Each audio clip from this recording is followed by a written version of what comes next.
பெரும்பாலான நிர்வாகிகளை அன்புமணி அழைச்சிட்டு போயிட்டாருன்னு மருத்துவர் ராமதாஸ்னு சொல்றாரு. அப்படி இருக்கிற பொழுது அது எல்லா கட்சிகளும் வந்து அன்புமணி தலைமையிலான அந்த அணியில தான் இருக்காங்கன்னு நினைப்பாங்க. அதிமுக ஒருவேளை தொகுதி பங்கீடு தொடர்பான முரண்பாடுகள் ஏற்பட்டு பாரதிய ஜனதா கட்சி கலட்டி விடக்கூடிய நிலை வந்ததனால் எடப்பாடி பழனிசாமி அவர்களுக்கு அன்புமணியினுடைய நிலைப்பாடு என்ன சொல்ல முடியுமா? வந்து உங்கள்கிட்ட தான் கட்சியே இருக்குதுன்னு சொல்றீங்க, இருந்தாலும் வந்து ஏன் உங்களை சேர்க்கறதுக்கு எல்லாமே தயங்குறாங்க? பாட்டாளி மக்கள் கட்சி திராவிட முன்னேற்ற கழக கூட்டணிகள் வந்து நாங்கள் விலகும்னு அதிகாரப்பூர்வமாக சொல்லலை. நாங்கள் 14 ஆண்டுகளுக்கு முன்னால் எடுத்த முடிவு இருந்தாலும் எந்த கட்சியை சேர்ப்பது நீக்குவது என்பது திமுக தலைமை தான் முடிவு செய்யும். அதை தடுக்கக்கூடிய அதிகாரம் எங்களுக்கு இல்லைன்னு. நான் தோட்டத்தில் ஐயா கூட இப்போ இருக்கிறேன். எல்லா கூட்டணி கட்சிகள் எல்லா கட்சிகளும் ஐயாவை எதிர்பார்த்துருக்குறாங்க. நாங்கள் வரட்டுமா, தோட்டத்துக்கும் சந்திக்கலாமான்னு கேட்டுக்கிட்டு தான் இருக்காங்க. அந்த இண்டூர் வழக்கு இருக்கு பாருங்க, மருத்துவக் கல்லூரிக்கு அனுமதி கொடுத்த வழக்கு, அதில் அவர் வந்து ஏதோ ஒரு வகையான அச்ச உணர்வை அவரை ஆட்டிப்பார். குடும்பமாக இருந்த டிடிவி தினகரனும் எடப்பாடி பழனிசாமி அவர்களும் ஒன்றா சேர்ந்து இப்போ வந்து பயணம் பண்ண ஆரம்பிச்சிட்டாங்க. தந்தை மகன் 2 பேருமே ஒன்றா சேர்றது என்ன பிரச்சனை உங்களுக்கு?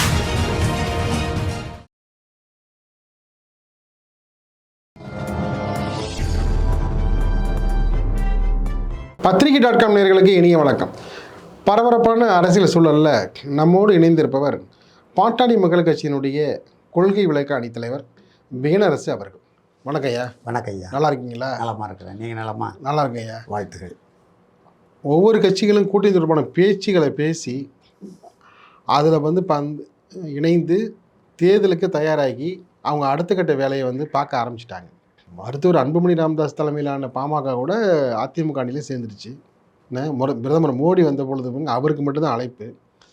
நீங்கள் வந்து பல்வேறு முயற்சிகளை மேற்கொள்கிறீங்க, உங்களை யாருமே வந்து சேர்க்கவே மாட்டுறாங்க. திமுகவுக்கு முயற்சி பண்ணுறீங்க, அதே போல் தாவேக்காவுக்கு முயற்சி பண்ணுறீங்க.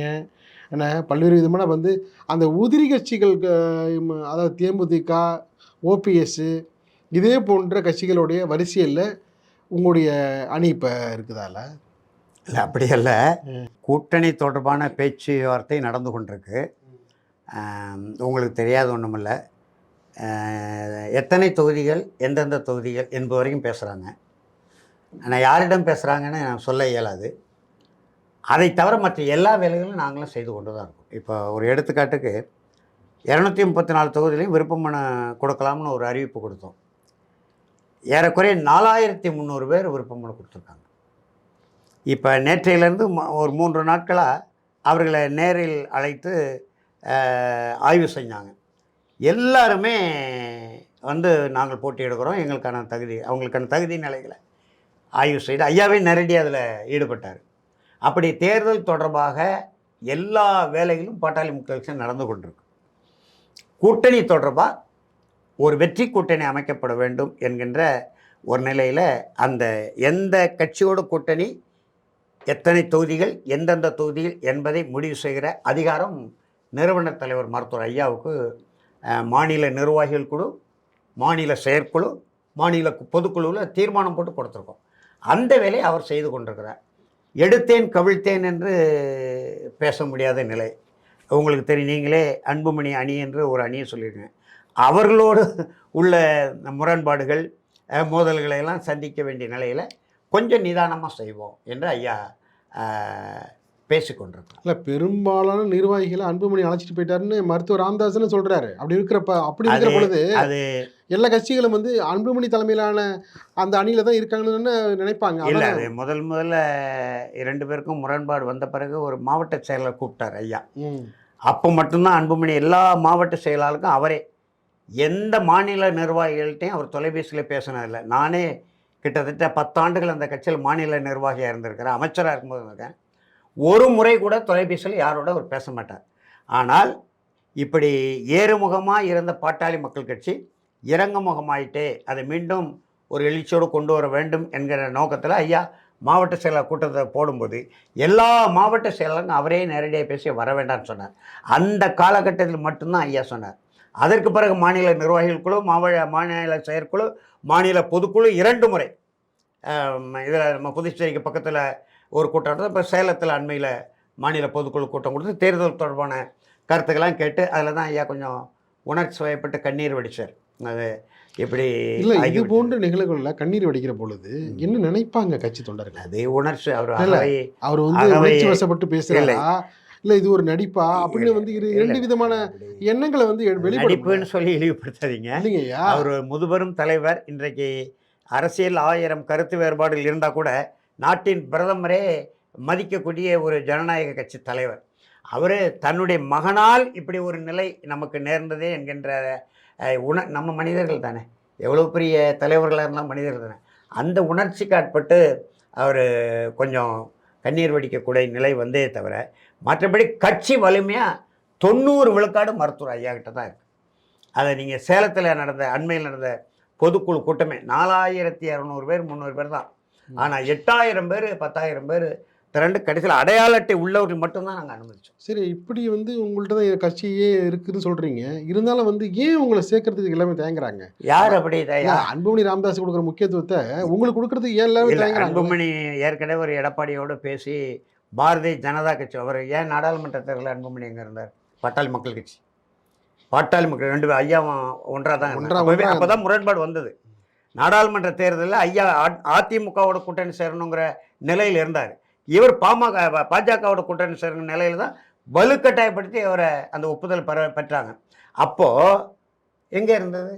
பாரதிய ஜனதா கட்சியோடு இருந்தார். அதே நிலை தான் இன்றைக்கு. இப்போ அதிமுக ஒரு வேளை தொகுதி பங்கீடு தொடர்பான முரண்பாடுகள் ஏற்பட்டு பாரதிய ஜனதா கட்சியை கலட்டி விடக்கூடிய நிலை வந்ததனால் எடப்பாடி பழனிசாமி அவர்களுக்கு அன்புமணியினுடைய நிலைப்பாடு என்ன சொல்ல முடியுமா? இல்லையா? அதனால் இப்போ எந்த கட்சியுமே வெளிப்படையாக பாட்டாளி மக்கள் கட்சியை, அதாவது தமிழின பொருள் மருத்துவர் ஐயா தலைமையிலான பாமகவை நாங்கள் சேர்க்க மாட்டோம்னு திமுக கூட்டணி சொல்லியிருக்காங்களா? அதிமுக கூட்டணி வெளிப்படையாக யாரும் சொல்லலை, அது சொல்ல முடியாது.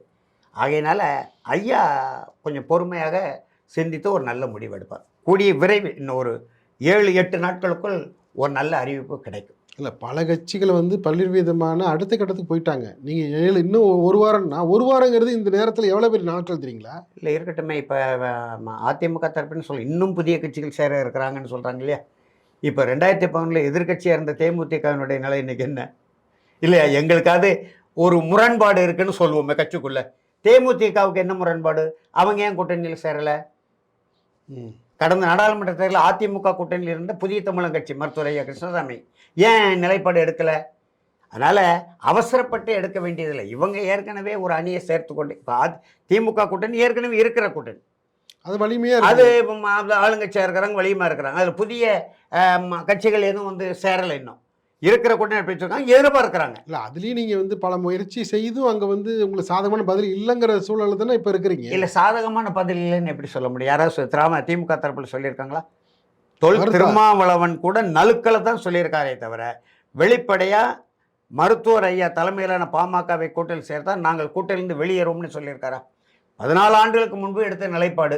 ஆனாலும் யாரை சேர்ப்பது யாரை நீக்குவது என்பது திராவிட முன்னேற்ற கழக தலைமை முடிவு செய்யும் என்று தான் சொல்லியிருக்காரு. அவர் எப்போதுமே வந்து சொல்கிற வார்த்தை என்னென்னா, பாமக உள்ளே வந்தால் நாங்கள் வந்து கூட்டணியை பற்றி மறுபரிசீலனை பண்ணுவோம் அப்படின்னு தான் வந்து சொல்லிட்டு இருக்கோம். இப்போ அண்மையில் நான் சொல்கிறேன், இப்போ அண்மையில் ஒரு வார காலமாக பாட்டாளி மக்கள் கட்சி திராவிட முன்னேற்ற கழக கூட்டணிகளை வந்து நாங்கள் விலகும்னு அதிகாரப்பூர்வமாக அவர் சொல்லலை. நாங்கள் 14 ஆண்டுகளுக்கு முன்னால் எடுத்த முடிவு. இருந்தாலும் எந்த கட்சியை சேர்ப்பது நீக்குவது என்பது திமுக தலைமை தான் முடிவு செய்யும். அதை தடுக்கக்கூடிய அதிகாரம் எங்களுக்கு இல்லைன்னு இருக்காரு. நலுக்களை தான் சொல்லியிருக்காரு. அப்புறம் எப்படி அமையுமா? 2011 பாட்டாளி மக்கள் கட்சி விடுதலை சிறுத்தையும் சேர்ந்து திமுக அணியில் இருந்தது, அதே போல நிலை வருமா? அப்போ இல்லை, அது வந்து அரசியல் எது வேண்டுமானாலும் நடக்கலாம். தமிழின பொருள் மருத்துவர் நீங்கள் சொல்கிறத பார்த்தா அப்படி தான் இருக்குது. அதான் சொல்கிறேன், அரசியலில் எது வேண்டுமானாலும் நடக்கலாம். ஐயா வந்து பேசி கொண்டிருக்கிறாரு. விரைவில் ஒரு 7 நாட்களுக்குள் நல்ல முடிவு வரும். எது வேண்டாம், நான் தோட்டத்திலிருந்து வந்திருக்கேன், நீங்கள் அழைத்து. அதுக்கு தான், அது எது வேண்டுமானால் நடக்கலாம்னா, இப்போ தினகரன் யூடியூன் போட்டு என்டிஏக்கு போன மாதிரி அந்த முயற்சி நடக்குது. அந்த தினகரன் என்ன சொன்னார் முன்பு? எடப்பாடி பழனிசாமியை துரோகின்னு சொன்னார். அவரோடு கூட்டணி சேர்வதை விட தூக்கல தொங்குன்னு சொன்னாரா இல்லையா? இப்போ 2 பேரும் அண்ணன் தம்பியா மாறி இருக்காங்களா இல்லையா? சரி, இப்போ அப்படி அண்ணன் தம்பியா மாறி இருக்காங்க. தினகரன் அண்ணன் ஏன் வந்து ஓப்பனியர் சொன்னால் ஏன் அண்ணனாகவோ அல்லது தம்பியாகவோ வர முடியலை? அவர் முன்னாள் முதலமைச்சரும் கூட.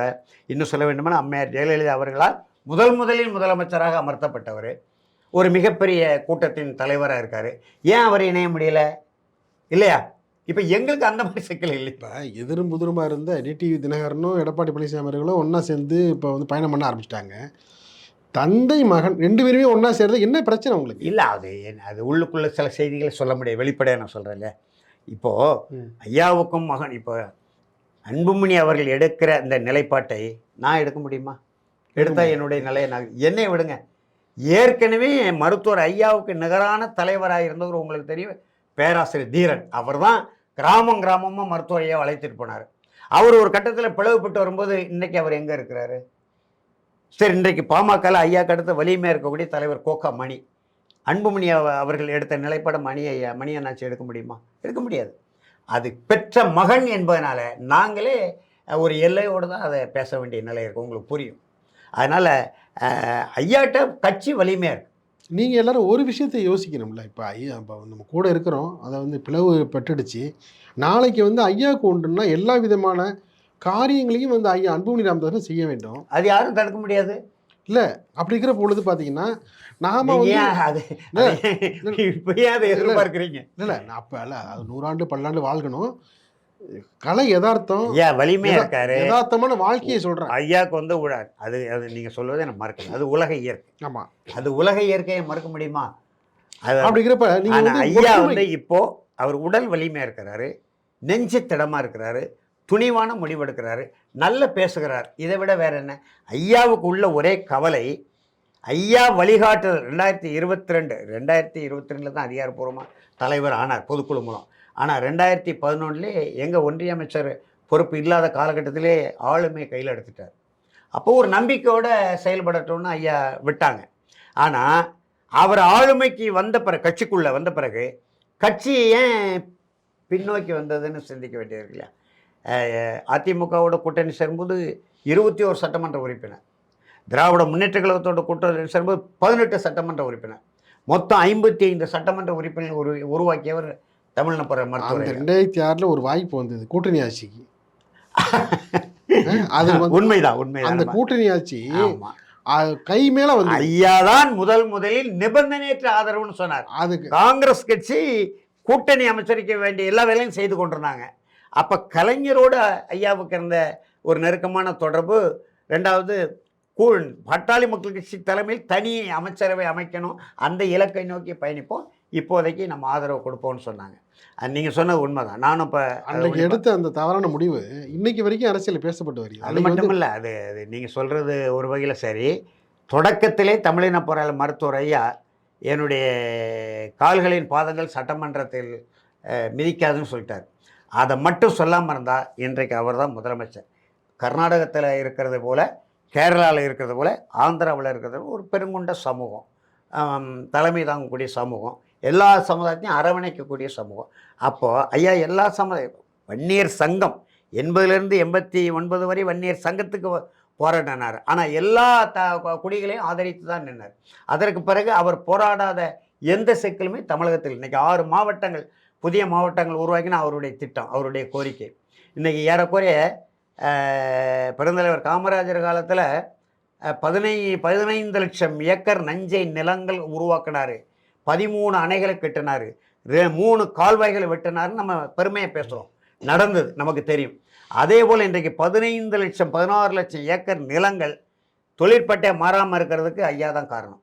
உதாரணத்துக்கு எங்கள் ஊரில் திருநெல்வேலி, இன்னொன்று சொல்கிறாங்க, என்ன சொல்கிறாங்க, இந்த செங்கல்பட்டு பக்கத்தில் துணை நகரம் வந்திருக்கும், அதெல்லாம் கெடுத்தது யாருன்னா பாமக தான் அப்படின்ட்டு நீங்கள் நிறைய பேர் பேச.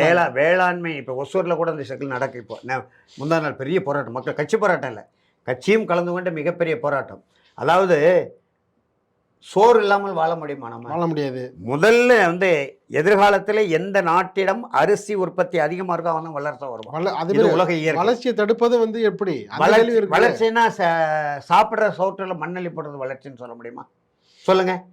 வளர்ச்சி செல்பேசியை வச்சு சாப்பிட முடியுமா? நம்ம கார் இருந்தால் நம்ம சாப்பிட முடியுமா? விளை நிலங்கள் இருக்கணும். நீங்கள் விளை நிலம் அல்லாத இடத்துல எடுங்க, இல்லாமல் இருக்குது, அதெல்லாம் இருக்குது. செங்கல்பட்டில் துணை நகரம்னா நீங்கள் விளை நிலம் அல்லாத இடத்த எடுத்து நீங்கள் பண்ணுங்க. அதுக்கு துணை நகர் அமைக்கிறதுக்கு ஜெயங்கொண்டம் பக்கத்தில் இருக்க பொன்னேரி பக்கமாக போக சொல்லிருக்கீங்க. இங்கேருந்து ஏன் மக்கள் தலை எம்ஜிஆர் காலத்தில் திருச்சியை 2 தலைநாம சென்னையை விட்டுட்டு தலையை அங்கே கொண்டு போகணும் திட்டமிடலையா? உடனே என்டி ராமருக்கு ஆதரவாக செயல்படுறாருன்னு கலைஞர் குற்றச்சாட்டு அது வச்சாரு இல்லையா? இரண்டாவது தலைநகரையா துணை நகர் சொல்றாங்க. துணை நகர் தான். வேளாண்மை நிலம் அல்லாத மற்ற இடத்துல எடுக்கட்டும். இல்ல அதுக்கு வந்து நம்ம வழிகாட்ட இப்போ வேண்டிய கடமை இல்ல. ஒன்றும் இல்லை. இப்போ நான் அரசாங்கத்துக்கு அது வழிகாட்ட வேண்டியது நம்முடைய எதிர்க்கட்சிக்கு ஆக்கப்பூர்வ எதிர்க்கட்சியுடைய கடமை. ஆமா அதையும் சொல்லணும்ல நம்ம. அதை சொல்றாரு இல்லையா? விளை நிலம் அல்லாத இடத்த நீங்க எங்க வேணாலும் எடுத்துக்கொள்ளுங்கிறாரு இல்லையா? நஞ்சை நிலம் அல்லாத இடத்த எடுத்துக்காங்க அப்படின்னு சொல்றாருல்ல. இப்போ நான் அண்மையில் 2023 மலேசியா போயிட்டு வந்தேன். சரிங்க. மலேசியாவில் கோலாலம்பூர் நகருக்கும் புதிதாக ஒரு வானூர்தி நிலையம் அமைச்சிருக்கிறாங்க. கிட்டத்தட்ட 80 கிலோமீட்டர். அது ஏன்னு கேட்கும்போது நான் 80 ஏன் இவ்வளோ தொலைவு போகிறோம் நகரத்துக்கு அப்படின்னு சொல்லும்போது இடையில இருக்கிற எல்லா நிலங்களும் விளை நிலங்கள். நீங்கள் பார்த்துட்டு வாங்க, நானே இப்போ என்னை காட்டினாங்க. இப்போ விளை நிலம் அல்லாது, ஏன்னா உணவு உற்பத்தி உழுதுண்டு வாழ்வாரே வாழ்வாள் மற்றெல்லாம் தொழுதுண்டு பெண் சொல்வார்னு 2000 ஆண்டுகளுக்கு முன்னால் ஏன் சொல்லி இருக்கிறாரு. மும்பைக்கு அருகில் இருக்க தானே புனே இருக்குல்ல, அதுவும் நீங்க சொல்றப்போ அதே டிஸ்டன்ஸ் தான் உள்ளது. அது வளர்ச்சி அடைஞ்சு வந்துட்டு இருக்கு. வளர்ச்சி என்பது நாம் வந்து நாளைக்கு பணத்தாளை வைத்து நம்ம சாப்பிட முடியாது இல்லையா?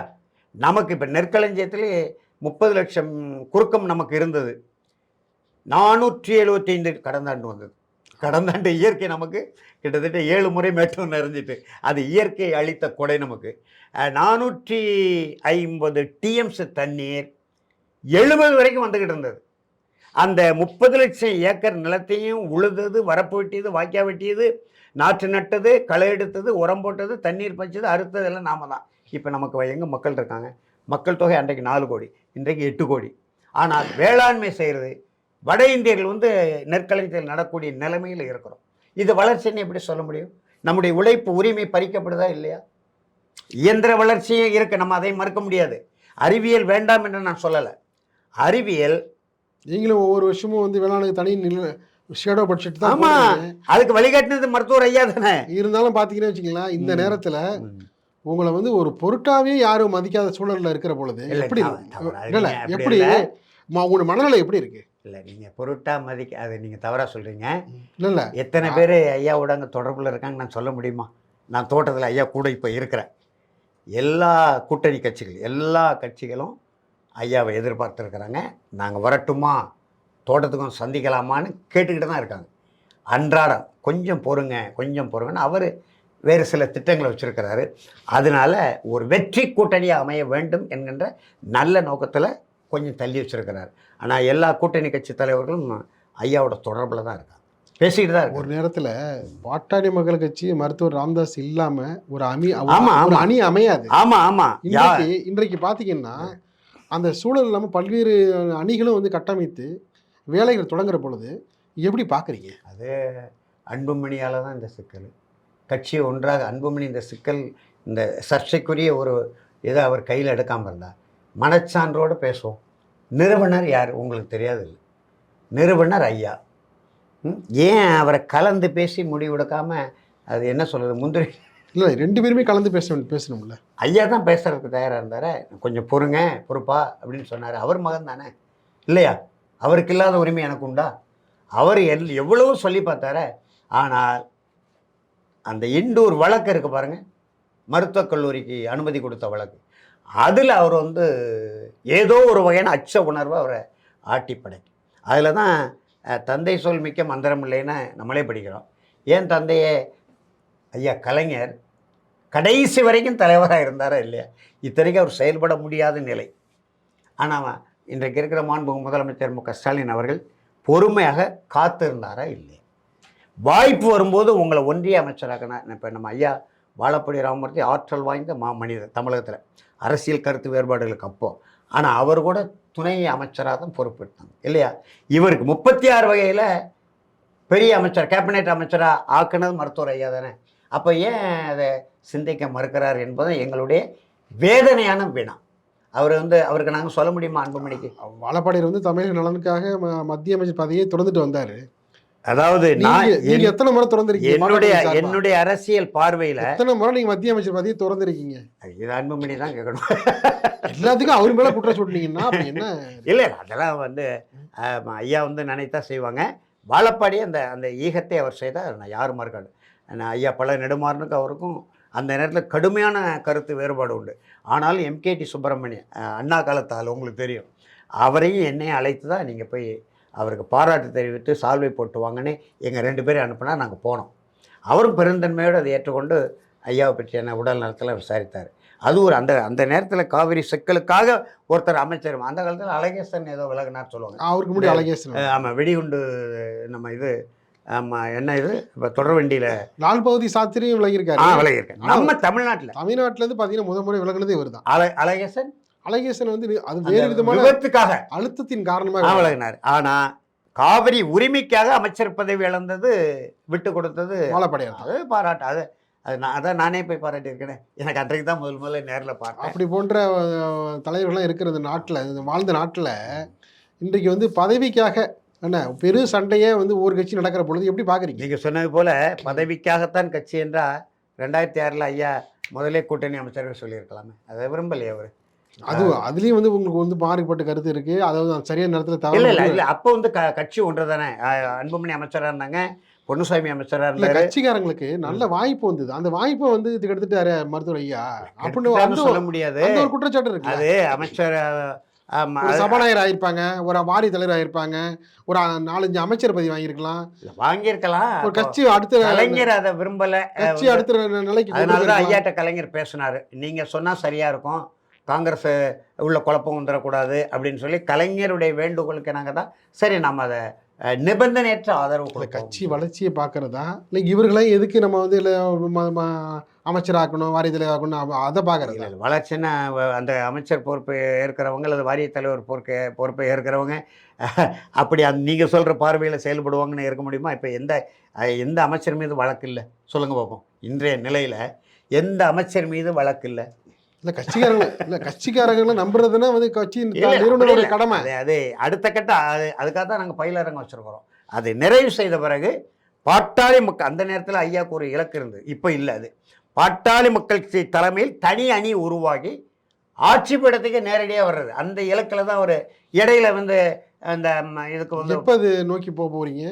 ஏன்னா ஏற்கனவே 10-8 படாதபட போடுறீங்க அப்படின்னு ஒரு விமர்சனம் இருக்கு. நீங்கள் பொறுமையாக கொஞ்சம் காத்திருந்து பாருங்க. 2 பேரும் சேர்ந்து தான் அந்த 10-8 படாதபட போடுறீங்க, அந்த குற்றச்சாட்டு உங்க மேலே இருக்கு. அதெல்லாம் வரும் பாருங்க. இப்போ இந்த இன்னும் ஒரு 7 நாளைக்குள்ள ஐயா அறிவிப்பாங்க. ஒரு நெருக்கடி வந்துட்டு அது நம்ம மறுக்க முடியாது, வெளிப்படையானது. இப்போ நான் வந்து சப்பக்கட்டெல்லாம் கட்ட விரும்பலை. கட்சிக்குழு ஒரு நெருக்கடி, அதான் சொன்னேன், இந்த நெருக்கடிக்கு நான் காரணமாக இருந்தால் அந்த கட்சியில் இருக்க முடியுமா? தலைவர் கோகாமணி காரணமாக இருந்தால் கட்சியில் இருக்க முடியாது, இருக்க முடியாது. பெற்ற பிள்ளைங்கிறதால இந்த நேரிடல்களை ஏற்றுக்கொண்டு அரசியல் செய்ய வேண்டிய நிலைக்கு நாங்கள் ஆளாக்கப்பட்டிருக்கோம். ஐயா வந்து திடமாக இருக்காங்க, உறுதியாக இருக்காங்க, நல்ல முடிவு விரைவில் அறிவிப்பாங்க, எதிர்பாருங்க. நிகழ்ச்சி பங்கேற்று பல கருத்தில் தெரிவித்தமைக்கு இதே எங்கிடம் இனி நன்றி. நன்றி, வணக்கம், வாழ்த்து. வணக்கம்.